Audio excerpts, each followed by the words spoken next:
એક મહત્વપૂર્ણ સમાચાર ભાવનગરથી ભાવનગરના પરવડી ગામ નજીક મોટા પ્રમાણમાં ખનન કરવામાં આવ્યું। રમતગમત માટે આપેલા મેદાનમાં ખનીજ માફિયાઓએ ખનન કર્યું। 2018માં રમતગમત માટે આ મેદાન ફાળવવામાં આવ્યું હતું। સુજલામ સુફલામ યોજનાની જગ્યાએ ને બદલે મેદાનમાં ખનન કરાયું। અંદાજે ગાડીના 1700થી વધુ ફેરા કરી મેદાની માટી વેચી દેવાઈ। એક જાગૃત નાગરિક વિશાલભાઈ પરમારે ખનીજ વિભાગનું ધ્યાન દોર્યું। ખનીજ વિભાગની ટીમ ઘટના સ્થળે તપાસ માટે પહોંચી।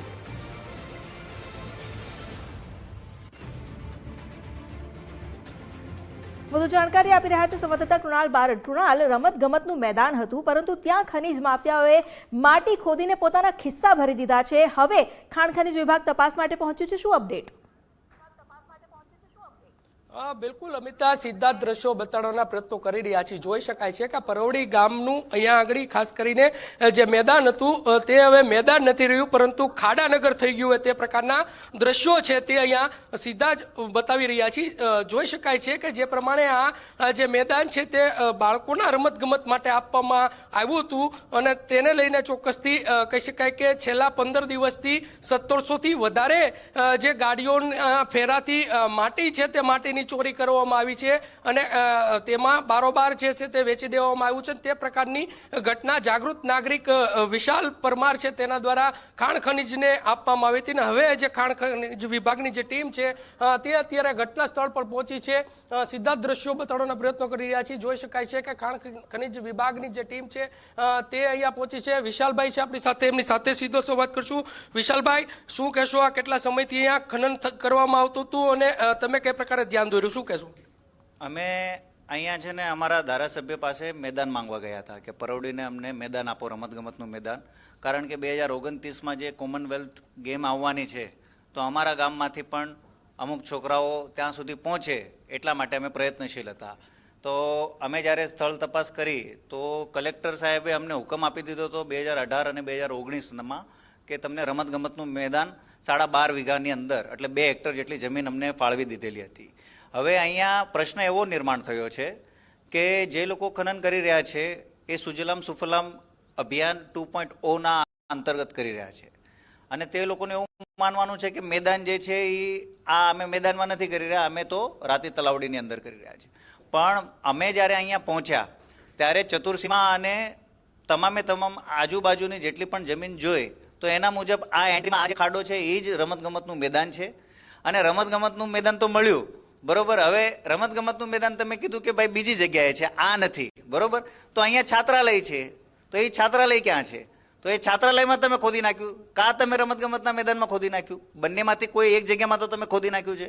એટલે મારું માનવાનું એમ છે કે આની અંદર સિંચાઈ વિભાગ દ્વારા છે ને લાપરવાહી વર્તવામાં આવી છે કે ચતુરસીમા વગર બ્લોક દઈ દેવામાં આવ્યા અને ખનન પુષ્કળ પ્રમાણમાં થઈ ગયું છે।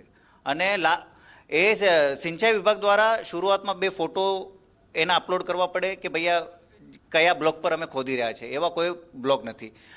પાછું એક વસ્તુ તમારે ધ્યાનમાં દઉં કે ગ્રામ પંચાયત દ્વારા પણ એક અહીંયા ખનન કરવા માટે રાતી તલાવડી ઊંડું કરવા માટે એક વર્ક ઓર્ડર નીકળ્યો। નાણાં પંચનો 15માં નાણાં પંચનો 2 લાખ રૂપિયાનો ઉપયોગ કર્યો ટીડીઓ સાહેબના તાલુકા પંચાયતના દ્વારા અને એ પણ ખનન કરી રહ્યા હતા અહીંયા। એટલે એક જ જગ્યાએ 2 પાર્ટી મળીને ખનન કરી રહ્યા હતા। તમારું એવું કેવું છે કે સરકારનો બીજો વિભાગ છે ત્યાં ખનન કરી કરી રહ્યા હતા, સરકારનો બીજો વિભાગ પણ ખનન કરી રહ્યો હતો। એ તો જો કે 4 તારીખે જેવું મારે ધ્યાનમાં આવ્યું ત્યારથી એને બંધ કરી દીધું એવું એ કહે છે, પણ આપણને આગળની કોઈ કાર્યવાહી ખબર નથી। પછી અમે ખાણ ખનીજને, રમતગમતને અને અત્યારે અમે કલેક્ટર સાહેબને પણ આવેદન દેવા જવાના હતા, પરંતુ ખાણ ખનીજ વિભાગના અધિકારીઓ આવ્યા તો અમે પાછા સ્થળ ઉપર આવ્યા અને એમને ધ્યાન દેવરાવ્યું। અમારી માંગણી એટલી જ છે કે ભાઈ આ લેવલિંગ થઈ જાય। હવે લેવલિંગ કેવી રીતે થશે? એ જેટલી માટી ગઈ છે એ માટી પાછી આવે તો જ આ લેવલિંગ થાય, અધરવાઇઝ આ લેવલ થશે નહીં। અમારી માંગણી એટલી છે, અમારે કોઈ કાંઈ શું કે આ તમારા મીડિયામાં પણ અમને આપવાની એટલે ઓલું નથી કે અમારા ગામનું કાંઈ દેખાય, બરોબર, પણ આ જગ્યા 2019માં સાહેબ ફાળવવામાં આવી અને 6 વર્ષે અમે જ્યારે આ મેદાન લેવા આવ્યા અમે લોકફાળો કરીને કરવાના હતા। 8 લાખ રૂપિયા અમે બધા પોતે ભેગા કરીને આ મેદાનનું ડેવલપમેન્ટ કરવાના હતા, પણ હા સ્વખર્ચે કરવાના હતા, કેમ કે આપણા ક્રિકેટ રમતગમત અને અમારો પ્લાન એવો હતો કે મોટા પાયે કંઈક કરીએ કે પરવડીને એક સારું એવું મેદાન આપણે ગિફ્ટ આપીએ અને પરવડીના છોકરાઓ અહીંયા રમવા આવે। પરંતુ હવે પરવડીના છોકરાઓ અહીંયા રમવા નહીં આવશે, નાવા આવશે શાયદ। ચોક્કસથી સીધા દ્રશ્યો ફરી બતાડવાના પ્રયત્નો કરી રહ્યા છીએ અમિતા. જોઈ શકાય છે કે આ પ્રકારની જે સ્થિતિ છે તે સ્થિતિનું નિર્માણ છે તે અત્યારે પરવડી ગામ નજીક આવેલું જે તળાવ છે એની બાજુમાં જે મેદાન હતું તે મેદાનમાં ખનન કરી દેવામાં આવતા આ વિસ્તારના જે બાળકો છે તે બાળકો હવે મેદાનમાં રમશે નહીં, પરંતુ આ મેદાનના જે ખાડા છે તે ખાડામાં ખાસ કરીને મજબૂર બનશે તે પ્રકારની વાત છે તે અહીંયા સામે આવી છે. સરપંચ છે આપણી સાથે, સરપંચ સાથે વાત કરીશું. સરપંચ, શું કહેશો જે પ્રમાણે બાળકોના મેદાન ને ખોદી નાખવામાં આવ્યું, શું કહેશો? જો હજી આપણે DRL-માં માપણી માટે મંજૂરી માગી છે, એના પૈસા પણ ભરાઈ ગયા છે. જે છે તે રજૂઆત હશે, જે કંઈ આપણી જે છે નીકળશે જગ્યા. પણ સરપંચ, આ તો બાળકોના મેદાન માટેની વાત છે. હા, હું એ કહેવા માંગુ છું તમને કે જે જગ્યા કઈ છે, કઈ ચતુર્સીમાની બાજુમાં આવી છે એ જોઈને નક્કી થશે.